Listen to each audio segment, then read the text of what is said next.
Morning guys, Eric and Yali again. I got Aaron's mom's Nissan Juke in finally. We're gonna start on the timing chain on it. Now, we know this chain's coming through the front cover, so we know it needs a chain. We don't know what other kind of damage is done in there. That's what we're gonna find out as we go. But the first thing, I mean, being we're getting into all this diagnostic stuff and I am building a card here. I do have, I get the all data, the do it yourself if I'm doing anything like this, just for, any kind of procedures, or it lets you know a little bit more in the video, like if you're going to have to take this off to do something, or if you're going to have to take that off. But mainly what I was thinking is getting the cam and crank correlation while we know the chain is stretched. So it's coming through the cover. I don't want to run it too much. It actually, there's so much oil it chewed up the serpentine belt. But I got it charging on battery. It could run off the battery for a short time. But I just want to see how bad a bad is. We're checking a lot of known good and seeing what good waveforms are. I'd like to check this before and after the timing chain, and just confirm our results, what's happening, what we could see. If we, where that cam's supposed to be. Now, Snap-on gives us known good waveforms. This one, luckily, I got 14.5 software, so this Juke's in it. I don't have it plugged in, but just going by the oscilloscope, I'll show you where I am. If you go, I have the car in already. I just added, I didn't plug it in. You could just add the car that you want. Now I'm just checking that for the crank sensor on it. Of course, they call it a POS sensor, but okay. And then the guided test, we'll just go with the signature test. Now the modus actually tells us where to connect. We're going to want to go to the yellow lead from the modus. We want to go to the 1 degree signal and the black to a known good.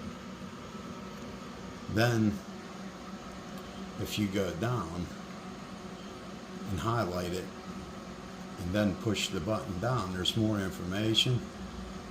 Then it shows you over here, we have a sample waveform. So that's what it's supposed to look like. Now, that's just for the crank. I couldn't find one to do both at the same time. There might be a preset in there, but we're going to just load up 2 channels, make sure we got at least 5 volts on both channels. But I'm going to follow the guided. I'm going to go from where the modus tells me to back probe. I'm going to back probe that wire. Then I'm going to switch to the guided test for the cam sensor, and it's going to tell me which wire to back probe. We're going to just see how accurate it is and how it works. Now, as to where the sensors are, it doesn't tell you. That's where, the all data comes in handy. It's just telling you to check the waveform integrity. It's not telling you exactly where it is, but even as we go over, if we go to the connector, it's back probing the harness side at the sensor. Now, it's a harness side what we'd be looking at. We're going to be wanting to go pin 3. That would be that one if we were looking from the harness side. So that's the one we're going to back probe. Don't even really need to know the wire color. I mean, it does give it to you. And no, this one actually doesn't give you the wire color. It's just telling you which to go after. But it's where the location was. That's where the all data, like this is the crankshaft. We're going to go with locations. And naturally, this couldn't be a nice, easy one. I already looked where it's going to be. This is actually the side of the engine. It's number 11 right here. So I got it up on ramps. I got it facing me. Maybe from a creeper, I could get in that one real easy. But I'm going to hook it up like, and then we could actually see it opens up the scope for you. We're going to want to activate the cam channel, a second channel. This is just a single channel. I might use this, check it, make sure we're just getting a crank. But then we can see it's on a 16 volt scale. So whenever we go to the cam sensor, I'm going to just add channel 2, which would be the crank sensor, on another channel. And we know 16 volts. That's what we're going to set it for. And the sweep's 100 milliseconds. I imagine the camshaft's going to be the same, but we'll keep that in mind. Alright guys, I'm going to get under there and see what I can do. If I find the right wire, and it's easy to get to. I mean, if this is too hard to get to, that's what I figured. If this was the back of the motor they were showing me, we might just be changing the chain. But sometimes, I mean, educational opportunities, they pop up. Got to take advantage of them, because I'd hate to be looking at one of these, looking at a cam crank and saying, oh, I don't know. And after this, we will know. All right, guys, double checking myself. I want to make sure we have a red wire that goes to the crankshaft position sensor. That would be the one that's telling us the back probe, number 3 on the motors. But I'm just checking on all data to make sure we're getting the right wire. There's a red wire, a white wire, and a green wire. The white wire goes to the sensor ground, and the green wire comes over to the sensor power supply. So we're going for this red one. That confirms with the motors, that's the same one, but I just wanted to double check because it doesn't have the colors on here. It's telling you just which one the back probe. Yeah, I'm just going looking at the colors the way I'm used to, double checking both the softwares, making sure we got the right information. Now I'm going to do that. The motor's already opened up just for a crank position sensor test. Then we're going to just run it and see what, make sure we get a pattern here. Here's just a view where I've been a T-pin and I have a back probed into the sensor. This is underneath the car. Nissan puts them in the back of the engine instead of the front. A little bit tricky to back probe. I unplugged it and I put it in. I hope makes connection there. Might have to mess with a little bit, but it's in there pretty good. I'm just hoping we're touching the wire. These are like, they're not really the weather pack connectors, but they're close to it. All right, I'm just going with 2 alligator clips. I'm going one to the T-pin that I put into the crank position sensor, and the other one just a bell house bolting, Bing's rare in the back. That's going to be a good ground. It's not asking me for sensor ground. We know that's the middle one, but I'm sure we could use that, but it's known good ground. So we know bell housing's a good ground. We're going to go off of that. Now, I have 2 of these BNC, the longer cables, the longer leads to get there. But for channel 2, when we get to the cam, I'm going to use these extensions that I made yesterday, just to extend the regular Modus leads. But okay, I'm going to get that hooked up, and it's waiting for the trigger. It already sets up the scope for you. It'll actually run a scope on this screen, or you could turn it full screen. But we're going to just run it on this screen, just like the guided test.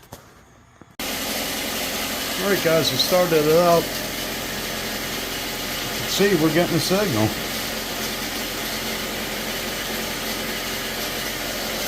And you can tell this thing doesn't sound bad, or it doesn't sound good, rather, sorry. But that's all. I want to run it too long, but we want to do something, putting on a change, just your mechanical side. We want to actually learn something about the scope and how this crankshaft, the timing, how it all relates. You can actually see, if you watch close enough, it looks like you see a couple dropping out on that, but I'm not sure if I'll be crankshaft dropouts or just the way this thing's running. We're gonna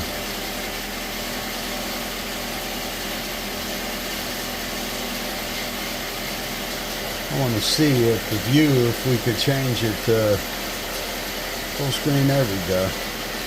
There's a better view. Now you can see we're not even hitting so many volts, so we probably don't need the 20 volt scale. I'm going to take it down to 10. And actually,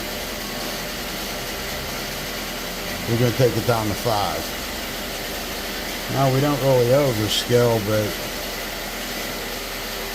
it's not a very pretty picture there. So, benefit of doubt, we're going to put it back on to 10. And then if we want to see what this looks like a little bit longer, 50 millisecond, 20. Now they're starting to look square.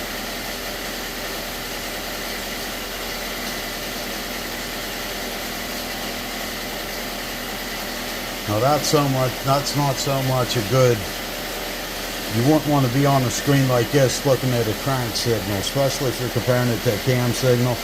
I was just seeing how it would come out and what we could do.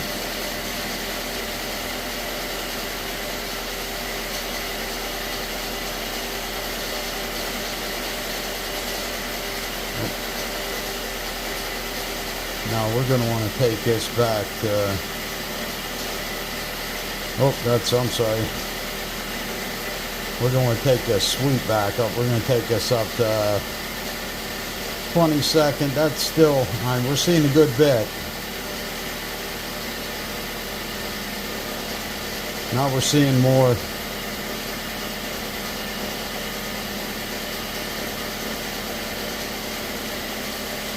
That's just a trigger. We can move it up a little bit. And it's not, we're getting the same amplitude every time. So the trigger, it's either on or off. It's going to hit or it's not going to hit. I was just looking for filters. I'm sure they're on here. Just not super familiar with sprayed. Okay, there we go. Filter goes off. There's on. Does a little bit. But okay guys, that's good enough. That's the crank sensor test. That's just going through the guided functions of the snap-on modus. So if we went back to digital, we could put the RPM on there. Do a lot of things. The RPM I don't have the lead hooked up to. But now if we wanted to save this isn't a known good. This is, actually it's finding out windows. So it's kind of working good. It's not going with the RPM mode. But I'm still going to save. I'm going to save the whole movie.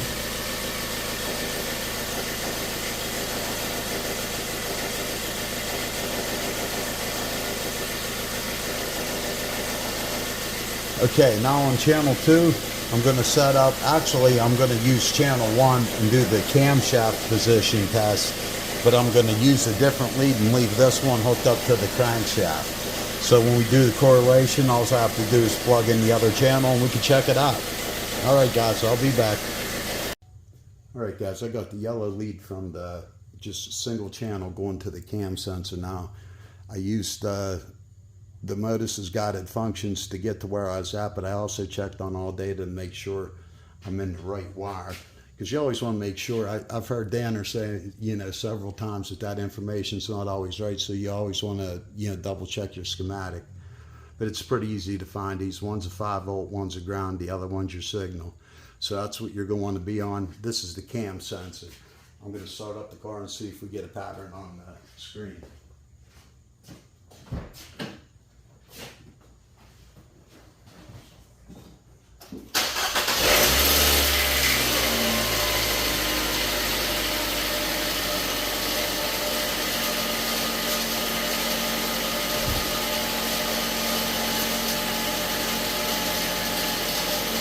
Alright, you do have a cam. What I'm going to do is stop this. Make sure I save it. I'm going to save the whole movie. Okay, so it should have saved that. And I'm going to shut the car off now we know we're on the right channel.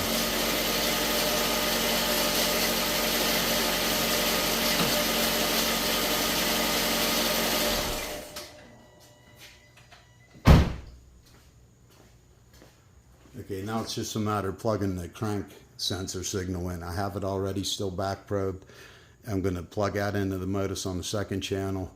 I believe that's going to be green, and then we're going to see what we see with both of them at the same time. Alright, I have both of them hooked up. Now, I'm pretty new to using this modus. I'm not sure if I activate another channel here and then go full screen. I'm not sure, if that's going to work exactly. It probably would, but I'm going to just remember the settings. We're on 10 volt scale with 200 millisecond sweep. What I'm going to do is go out and then go to the actual lab scope.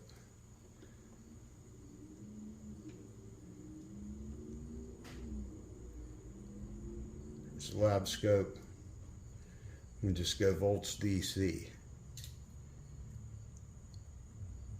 Okay, going to move down to channel 1. It's on 20 volt. We want 10. and we want 200 millisecond sweep. Once you learn where you're going on these, they are intuitive. You almost have to have it in your hand to, like now I'm activating channel 2. Whenever you watch somebody using one, you don't know how much difficulty they're having, or it's very easy to maneuver. I mean, you learn quick on it. Yeah, you're not right, but you're going to get patterns, and you're going to make your own adjustments.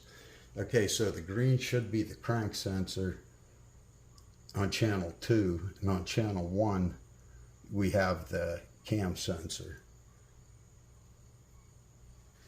Now I'm not sure how, like, the scale's green. If we wanted to get to the scale, do we change channel 1? Yes, we do. Then we're at 0 on channel 1.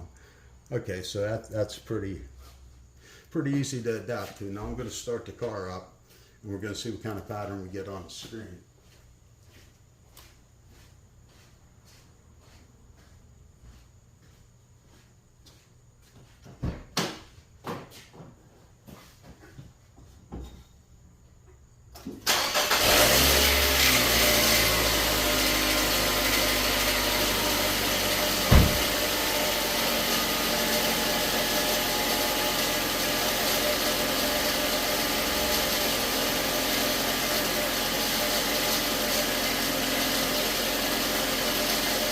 Right now,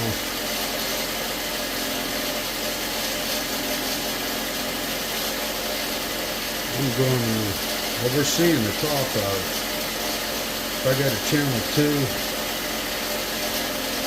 still doesn't change it. I believe this is the position on the screen. That's what we're going to try to do, try to drop that down and get an image of it. Yeah, see, here we come.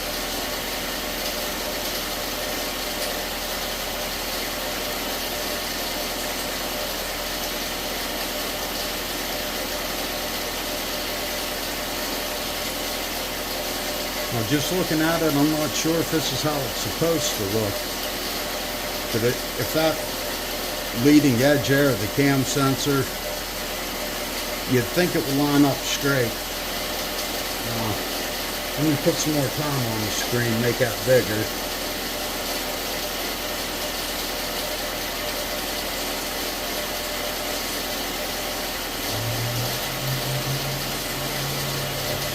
Actually, I'll make it smaller. I'm sorry. We'll go down 5 milliseconds, see what it looks like.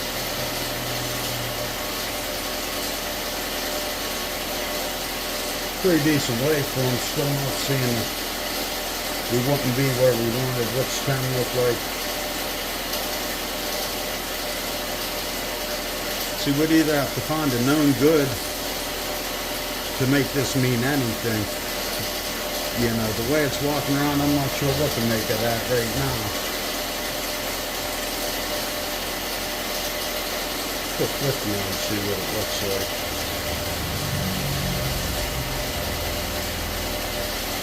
But what I am going to have is a waveform of this to compare it to after we have a new timing chain on it. So we're kind of doing our own research on how to use the tool. Like, you can move it. I was actually looking for a normalize on the trigger to see if it'll make it stand still a little bit more. The trigger's on channel 1. Display, peak detect. I'm not sure peak detect will help us. Let's see what it does.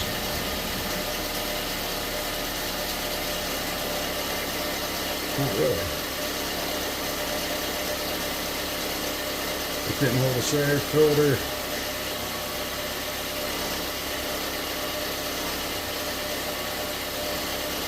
Auto find. Display.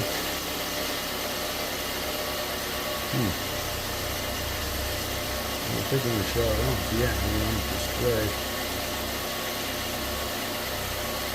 Okay, display trigger. I think I found it looking over here. I thought, saying you just got to play around with them. See if this is it. No, that's just a trigger. It's on. auto. Okay, let's see if we could change this to normalize.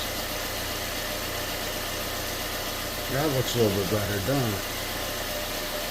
So we're figuring it out. It's very intuitive. I mean, there's not much here to, you know, play with or be intimidated by. It's just, you know, you got to get the hang of any piece of equipment you use, and that's kind of this point. I really don't have to do this. We know it needs a change. But what I'm going to do is try to get some more time on there and save this with the cam and crank. Maybe even one more. We'll go 200 milliseconds.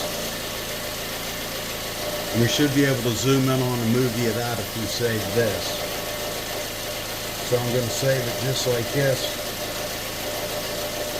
I'm not going to rev it or anything. It's, you know, this is just an idle. See if we see a difference after there's a chain on it. That's going to be the comparison.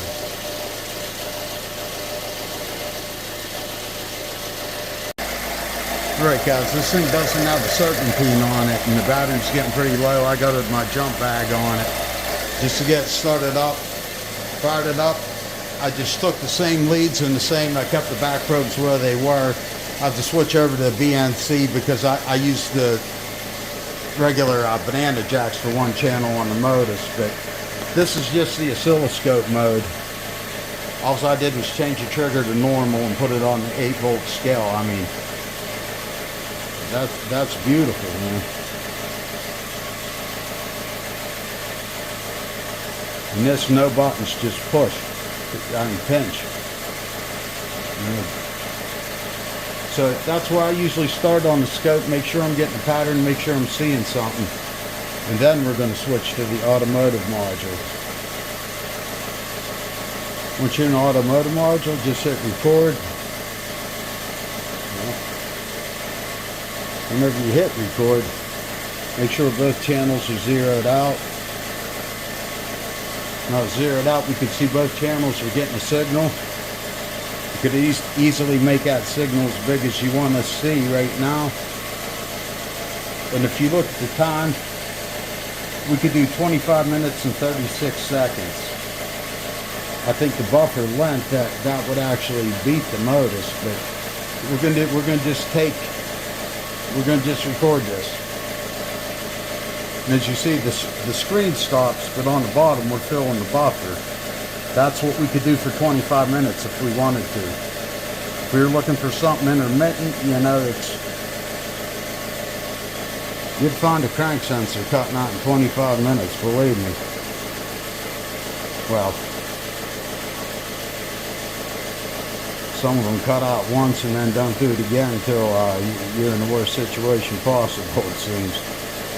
That's plenty, because this is just an idle test. We're not revving it, we're not checking nothing else, just comparing the difference at idle. I'm going to have to rewatch the video. It was on mechanic mindset. There, and something was moving. Like we'll go back to the scope and we'll hit play. Something was walking around.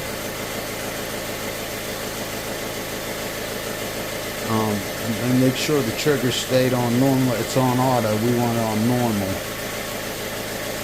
Okay, the trigger's normalized. I'm not sure what it was, but it was one of the sinks was moving. And boy, these both look like they're moving, but we're gonna have to rewatch, see what he did. But it was a loose chain on BMW.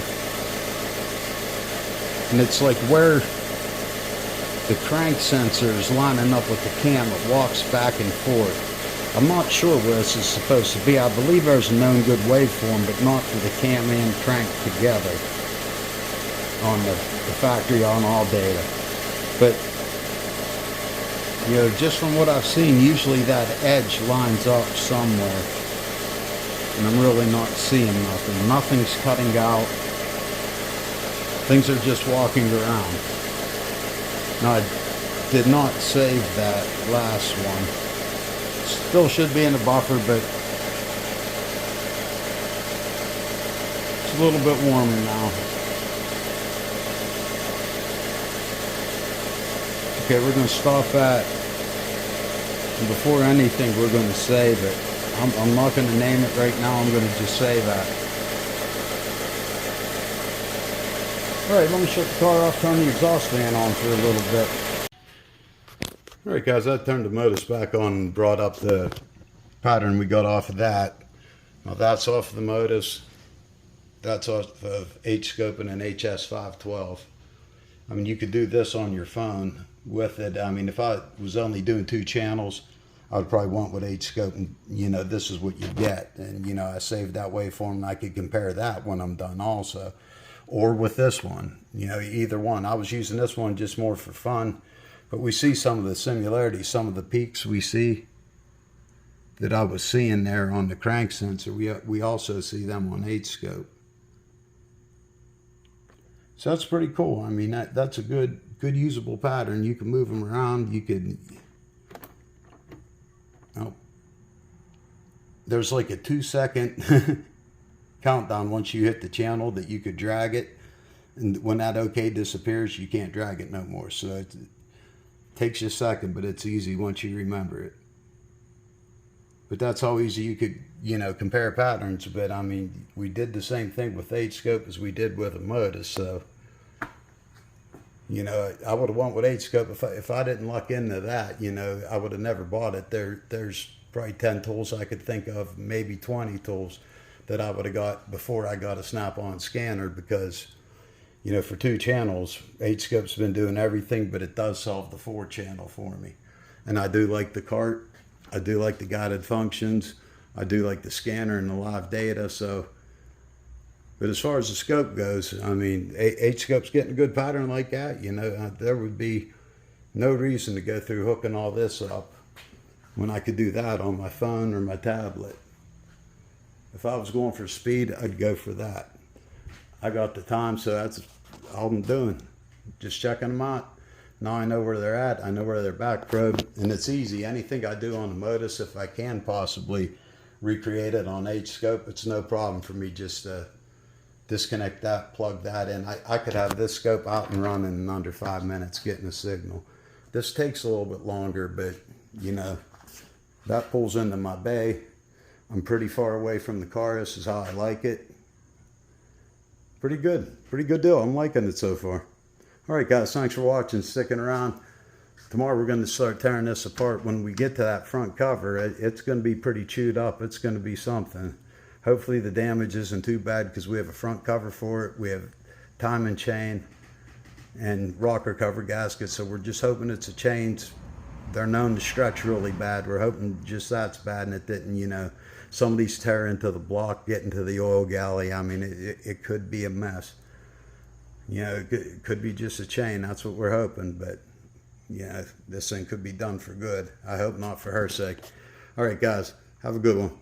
Adios.